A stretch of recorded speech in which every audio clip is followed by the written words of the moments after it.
Olá pessoal, dando continuidade aqui ao nosso curso de funções de várias variáveis.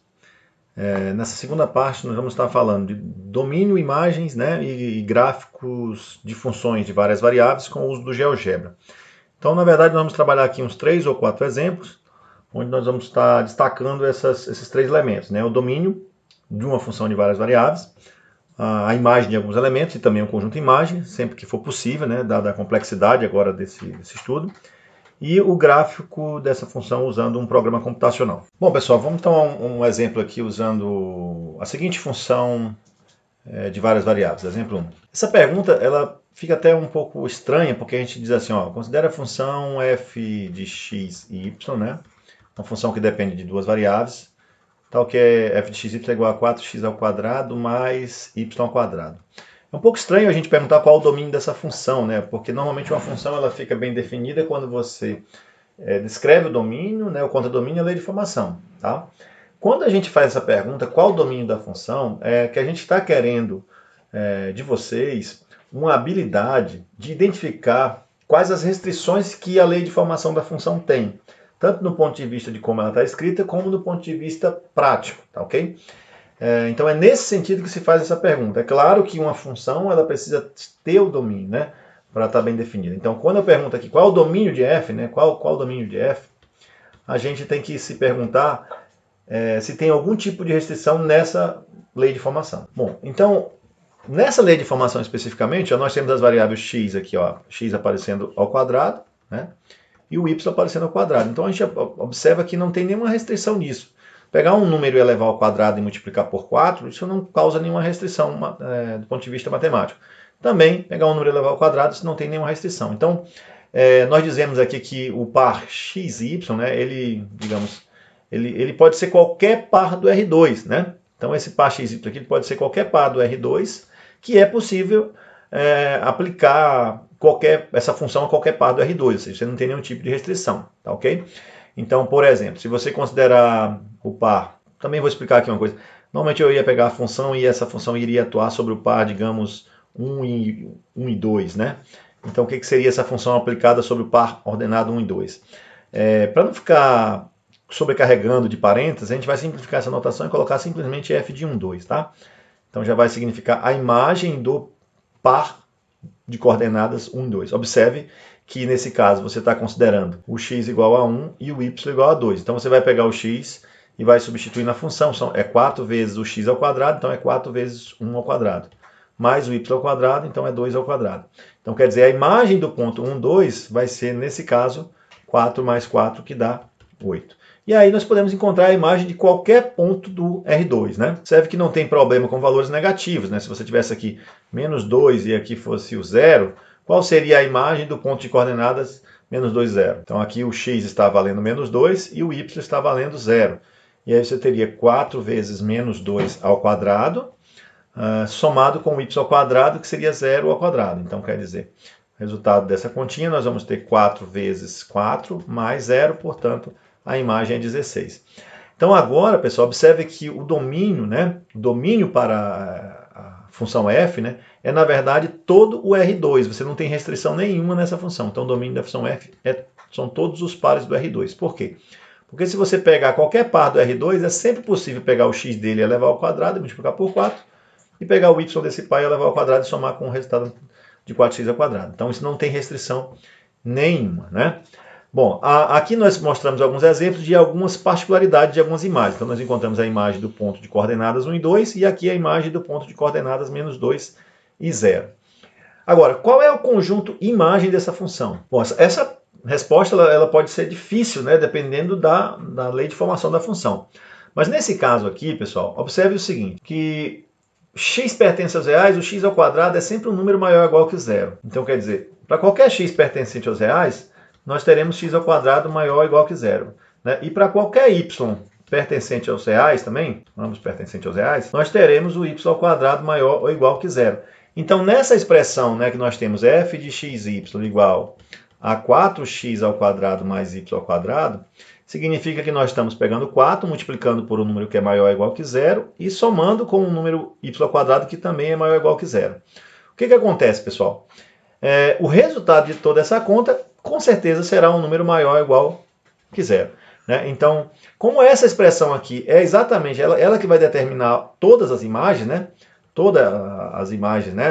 Dos infinitos pontos do R2 no qual a função vai ser aplicada, então nós concluímos que o conjunto imagem desta função f na verdade,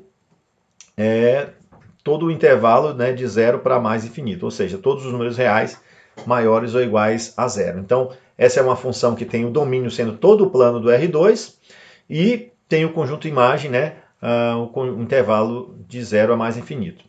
Bom, quando a gente vai fazer o gráfico dessas funções, ou pensar no gráfico dessas funções, pessoal, primeiramente, não dá para fazer o gráfico de qualquer função de várias variáveis, tá? Nós vamos estar visualizando gráficos até funções de duas variáveis, porque aí, com funções de duas variáveis, esse gráfico vai estar no plano tridimensional. Quando uma função tiver três variáveis, né, nós não vamos conseguir mais ter a visualização gráfica, tá?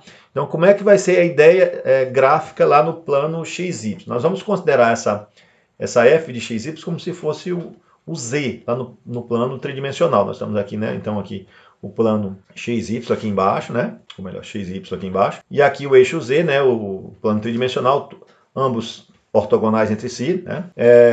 E aí nós vamos estar traçando, né, relacionando todos os pontos do R3, né, que seria da forma x, y e z, onde o z será a imagem da função dada, tá certo? Então nós vamos ver aqui que o z é dado pela lei de formação, 4x² mais y².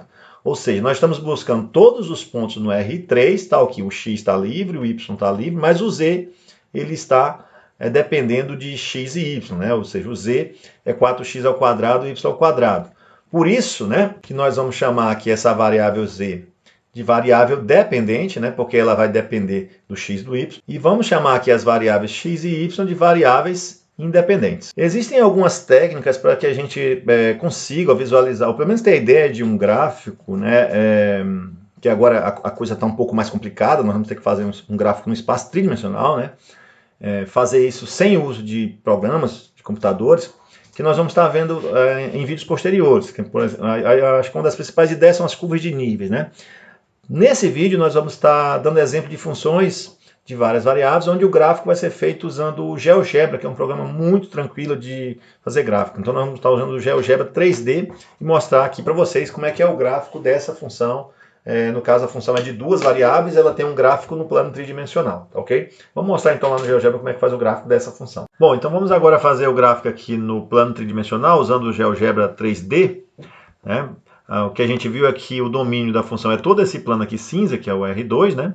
E a imagem vai ser um ponto representado aqui no eixo Z, tá? No eixo, nessa linha em azul aqui. Então nós vamos estar plotando aqui todos os pontos correspondentes àquela lei de formação, né? Ou seja, você vai estar achando os pontos no R3, tá? Que o x e o y estão livres, mas que o z vai ser 4x² mais y². Então vamos digitar aqui a lei de formação da função, f de x e y, você digita normalmente aqui no GeoGebra, igual a 4x² mais y². Bom, aí quando você termina de digitar toda a expressão, né, você tem aqui, observe aqui o gráfico dessa função. Então, o gráfico dessa função é essa figura tridimensional aqui, que a gente vai chamar ela de um paraboloide elíptico, né? Porque você observa aqui que essa curvinha que fica aqui, ó, essas curvas são no formato elíptico, né? As curvas de níveis. Agora você tem que entender o seguinte, que essa elipse aqui, ela não termina nessa figura aqui, né? Nessa primeira parte. Ela cresce infinitamente, tá? Porque à medida que eu vou variando os pontos no R2, né, se eu for ampliando essa figura, ou reduzindo essa figura, ou ampliando, eu vou alongando mais aqui a paraboloide. Ó, okay? Claro que quando eu vou visualizar gráfico em qualquer programa, normalmente a gente está vendo o gráfico em uma janela que parece aqui ter esse fim, mas não tem, tá? Então você pode esticar esse gráfico aqui, ele sobe para o infinito, né, e aqui embaixo ele começa no ponto de coordenada 0, 0, 0, por quê? Se o x e o y é igual a zero, o z também vai ser zero, ok? De acordo com essa lei de formação. Então, esse é o gráfico dessa função aqui usando o GeoGebra. Muito cuidado quando for fazer gráficos, pessoal, principalmente em gráficos em sistemas tridimensionais, porque o que você vai estar vendo do gráfico é, na verdade, um pedacinho do gráfico, tá? O gráfico aqui, ele tem um pedaço que vai para o infinito aqui para cima, né? E você está vendo apenas uma janela, né, do gráfico. Bom, vamos considerar agora mais um exemplo, aqui o nosso exemplo 2. A nossa função vai ser uma função g de x, y igual a ln de x mais y menos 1. Bom, então o que acontece aqui? Vamos primeiro fazer uma discussão preliminar, né? Será que essa função pode atuar em todo ponto do R2, né? Vejamos, se eu colocar aqui o ponto de coordenadas 1 e 1, né? O ponto de coordenadas 1 e 1, nós vamos ter o x igual a 1 e o y igual a 1. Então vamos ter aqui ln de 1 mais 1, né? Substituindo o x e o y por 1 menos 1. Isso aqui vai dar 0. E nós vamos ter ln de 1. E ln de 1 é logaritmo de 1 na base neperiana, que é 0, né? Então não temos nenhum problema, significa que a imagem do par de coordenadas 1 e 1 é o número 0. Agora, será que se eu colocar aqui o ponto de coordenadas 1 e 0, o que nós vamos ter? Vamos ter ln, o x agora está valendo 1, o y está valendo 0 e isso menos 1. Né? Observe então que nós teríamos aqui o ln de 0. Mas o que é ln de 0? Tente fazer na sua calculadora, tente calcular na sua calculadora logaritmo neperiano de 0. Você vai observar que isso aqui não existe, né? Ou seja, não existe, né? É impossível. Você vai ter algum tipo de erro na sua calculadora, né? Por quê? Porque não existe logaritmo de números menores ou iguais a 0, correto? Só existe logaritmo de número positivo. Portanto, esta função ela não pode atuar em muitos pontos, pessoal, não só nesse, né? Se você pegar o próprio ponto de coordenada 0, 0, essa função pode atuar no ponto de coordenada 0, 0? Também não, porque você vai ter ln de o x está valendo 0, o y está valendo 0 menos 1, então você teria ln de menos 1. Mas o que é o logaritmo de número negativo? Também não existe. Né? Se você colocar isso aqui na sua calculadora, você vai observar que vai dar um erro. Por quê? Porque logaritmo, né? Observe que isso aqui é o logaritmo na base neperiana, mas o logaritmo tem uma condição de existência. Só existe em logaritmo de números positivos. Então, esse número aqui, essa expressão, ela tem que ser um valor positivo. Então, quando a gente diz encontre o domínio dessa função, a gente está querendo que você observe quais são os pontos, nesse caso do R2, né, quais os pontos do R2 em que a função, a lei de formação da função, não teria problema de atuação. Então, basicamente, o que você tem que observar são as restrições que a lei de formação traz. Né? Então, aqui é logaritmo, a restrição do logaritmo é que esse número tem que ser maior do que 0. Portanto, né, x mais y menos 1 tem que ser um número maior do que 0. Observe, então, que isso é a mesma coisa que dizer que o y tem que ser maior do que menos x mais 1, isolando aqui o y nessa expressão. Então, você só vai ter sentido esse logaritmo para os pontos do R2 em que o y é maior do que menos x mais 1. Ora, mas comece pensando o seguinte, onde que o y é igual a x, menos x mais 1, né? Bom, essa é a equação de uma reta, correto? Então, se você fizer aqui o x igual a 0, você teria o y igual a 1. E se você igualar menos x mais 1 igual a 0, para achar as raízes, você teria x igual a 1, né? Portanto, essa reta, ela teria a raiz aqui, x igual a 1, passaria no ponto de coordenadas x igual a 1, no caso 1 e 0, e no ponto de coordenadas 0 e 1, né, quando o y for 1. Aqui. Então, essa é a reta, essa reta seria esse traçado aqui que eu estou fazendo aqui pontilhado, né, seria a representação da reta y igual a menos x mais 1. Todavia, você deseja os pontos do R2 em que o y é maior do que menos x mais 1. Então, você nem deseja os pontos que estão em cima dessa reta. Você quer os pontos que estão acima dessa reta. Então, todo ponto do R2 que tiver acima dessa reta não terá problema nessa expressão. Tá ok? Então, por exemplo, se você pegar aqui o ponto de coordenadas, se pegar aqui o ponto de coordenadas 2 e 2, que vai estar nessa região, né? Vai estar acima dessa reta, e você jogar esse ponto na função, ou seja, se você for calcular ali o g do ponto 2 e 2, o que vai acontecer? Você vai ter o ln de 2 mais 2 menos 1, isso vai dar o ln de 3, e o logaritmo de 3, né, neperiano, existe. Você pode pegar essa calculadora e achar um valor aproximado para isso, né? Que não tem problema nenhum. Isso vai dar algo em torno assim de 1,098 usando a calculadora. Então você não tem nenhum problema em encontrar logaritmos para essa expressão toda vez que você pegar um ponto no R2 que esteja nessa região, tá? Então, o que acontece? O domínio dessa função, o domínio da função g, são todos os pontos do R2, tal que o y é maior do que menos x mais 1, ok? Então, o domínio dessa função é esse conjunto, que é exatamente esse conjunto rachurado aqui que nós colocamos pintado de vermelhinho, tá ok? Então, pessoal, esse é o domínio da função. Tá? E o conjunto imagem dessa função, né? Como que será o conjunto imagem dessa função? Ora, se você pegar um ponto qualquer no R2, o logaritmo desses pontos, né, serão sempre números reais, tá certo? Então, você pode ter algumas situações resultados de logaritmos negativos ou resultados de logaritmos positivos, tá ok? Então, a função logaritmo, né, ela vai ter a imagem sendo o conjunto dos números reais. Portanto, a imagem aqui da função g, ela será o conjunto dos números reais. Vamos tentar visualizar isso, é uma função agora mais complicada, né, de a gente tentar discutir a parte gráfica aqui diretamente. Vamos tentar visualizar o gráfico dessa função usando o GeoGebra para fazer mais uma discussão. Bom, então vamos traçar aqui no GeoGebra, né, a nossa função f de xy igual a o ln de x mais y menos 1. Você observa aqui, ó, o gráfico, parece meio que uma cascata, né? Observe que essa cascata aqui, ó, você pode modificar aqui a parte visual dela, ampliando, dando zoom ou reduzindo, você vai vendo a janela de ponto de vista diferente, né? Então observa aqui que essa cascata meio que tem um assíntota aqui, que é exatamente lá naquela reta, no eixo x, y aqui, ó, na reta passando pelos pontos de coordenadas 1 e 1 lá aqui, ó. Então é quase que uma cascata aqui. A imagem do z ela vai para os valores aqui negativos, ó, então para os reais negativos, e vai também para os reais positivos. Agora, o que acontece é que a função logarítmica aqui ela vai crescendo muito lentamente, tá? Então dá a impressão que tem um assíntota, mas ela está crescendo muito lentamente. O gráfico dessa função tem aqui um formato, né, de uma cascata, né? Então, pessoal, vamos agora mais um exemplo aqui. Vamos usar o nosso exemplo 3, né? O último exemplo desse vídeo, em que nós vamos considerar aqui a função de duas variáveis, g de x e y, igual a raiz quadrada de 9 menos x ao quadrado menos y ao quadrado. E aí, de novo, vamos fazer toda essa discussão, né? Qual a ideia do domínio, qual a ideia do conjunto imagem desta função. Bom, a primeira coisa que a gente observa é que essa expressão ela é composta de uma raiz quadrada, né? Então, como nós estamos interessados em funções que tenham resultados, números reais, né? Então, isso é importante de frisar também, porque eu poderia ter funções que tivessem resultados, por exemplo, sendo números complexos, né?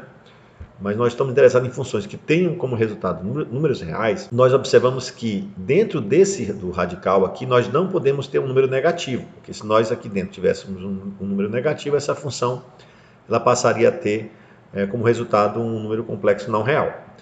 Então, quando que essa raiz quadrada, né, ela existe no sentido de fornecer um número real, toda vez que esse número aqui de dentro for maior ou igual a zero. Então, essa é a condição da raiz quadrada. Então, de novo, eu poderia ter alguma função que resultasse em um número complexo, mas não é o caso. Toda vez que eu estou perguntando aqui no curso de cálculo qual o domínio da função, eu estou querendo que você me diga quais os valores de x e y que você coloca aqui dentro, que essa conta aqui vai me fornecer um número real, ok? Bom, será que isso acontece para quaisquer valores? Vamos fazer alguns exemplos aqui. Será que se eu colocar aqui ambos os valores sendo igual a 1, o resultado é um número real? Isso aqui eu teria, então, raiz quadrada de 9 menos 1 ao quadrado menos 1 ao quadrado, substituindo x por 1 e o y por 1. Isso, então, daria a raiz quadrada de 9 menos 2, ou seja, a raiz quadrada de 7, e raiz quadrada de 7 é um número real, pertence aos números reais, né? Agora, será que se eu fosse encontrar a imagem do ponto 2 e 3, será que isso ainda seria um número real? Vamos ver. O resultado pela função, o x está valendo 2, então aqui seria 9 menos 2 ao quadrado, menos o y ao quadrado, e o y está valendo 3. Então aqui seria 3 ao quadrado, e você teria então aqui 9 menos 4 menos 9, né? Resultado disso seria 9 menos 13, né? O 9 cancela o 9, na verdade aqui, você teria aqui raiz quadrada de menos 4. E esse número não pertence ao conjunto dos números reais.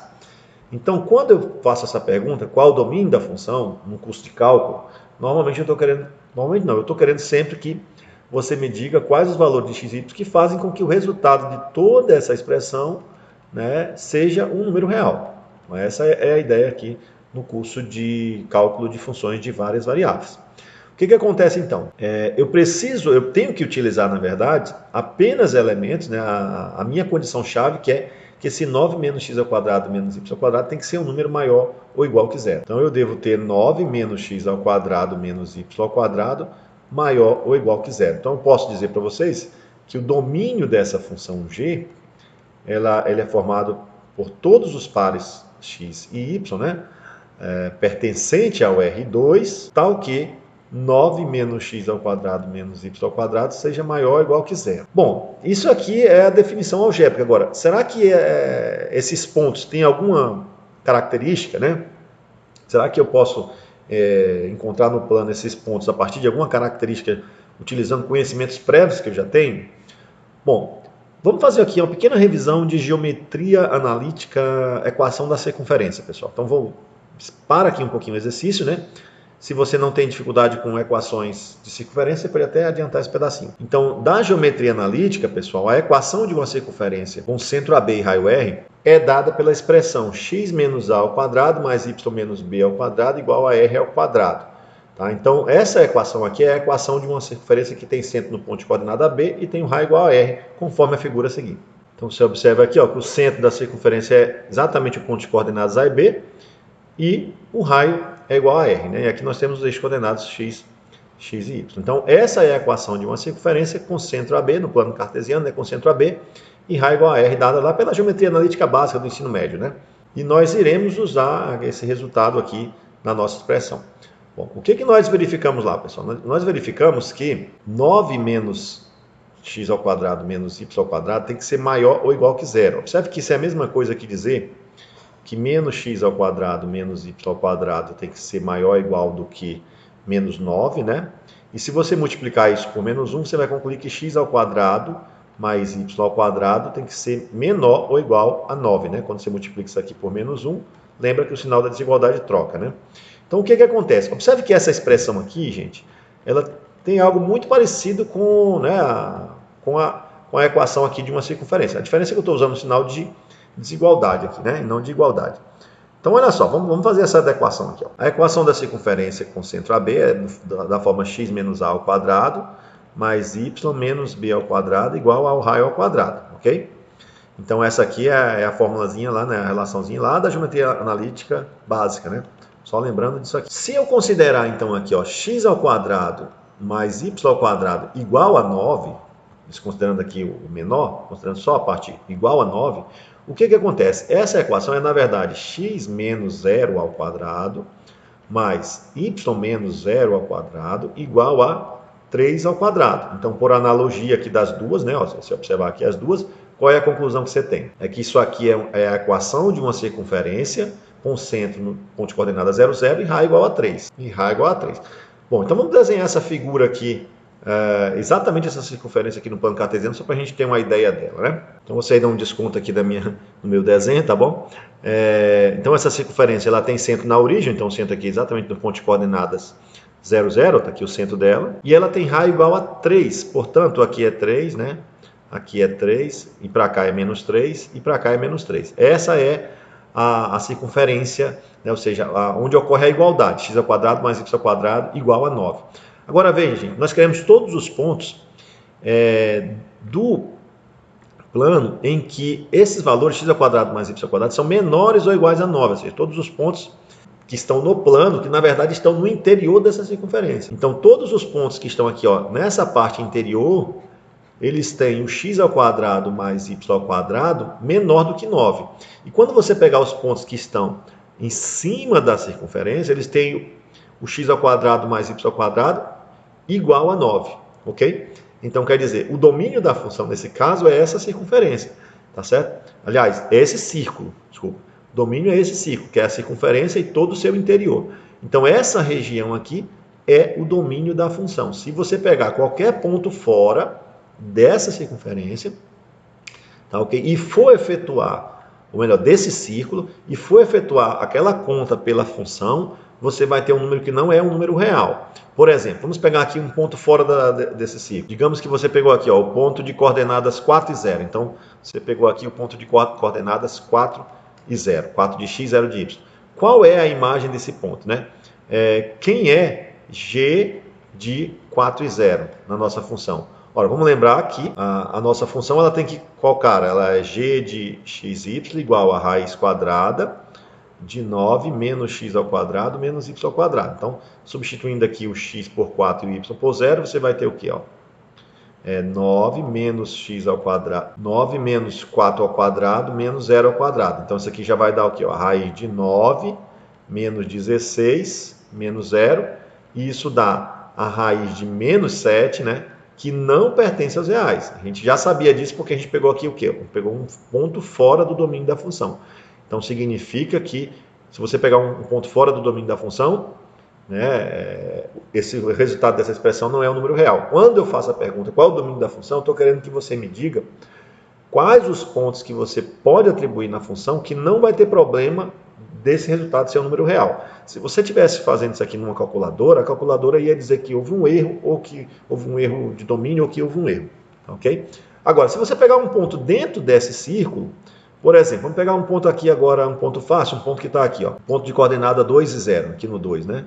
Se você pegar agora o g de 2 e 0, o que acontece? Você vai ter 9 menos 2 ao quadrado menos 0 ao quadrado, isso dá a raiz de 9 menos 4, que é, desculpa, raiz de 9 menos 4, que é igual a raiz de 5, e raiz de 5 é um número real, ou seja, você não tem nenhum problema com essa conta.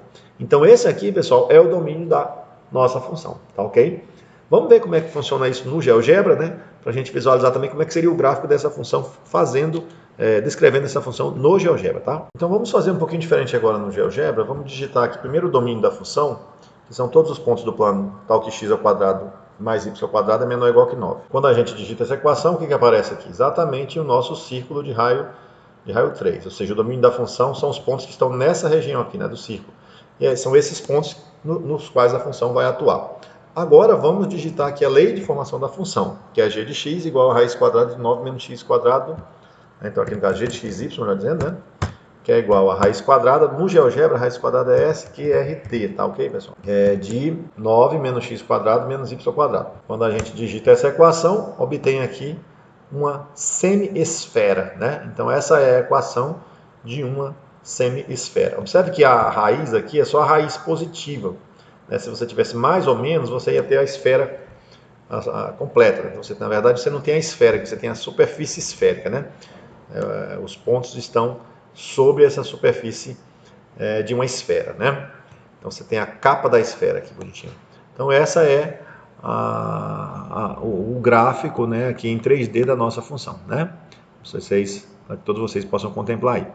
É isso aí, pessoal. Espero que vocês tenham entendido, né, nessa videoaula, né, a ideia da importância de definir o domínio também, e também de usar o GeoGebra para visualização de alguns gráficos de funções de várias variáveis, né? No caso, especificamente de funções de duas variáveis, tá? Porque quando você tem mais de duas variáveis, você já não tem mais a visualização do gráfico. Por quê? Porque você estaria em um espaço de 4 dimensões que a gente já não consegue mais visualizar, ok? É isso aí, até a nossa próxima videoaula.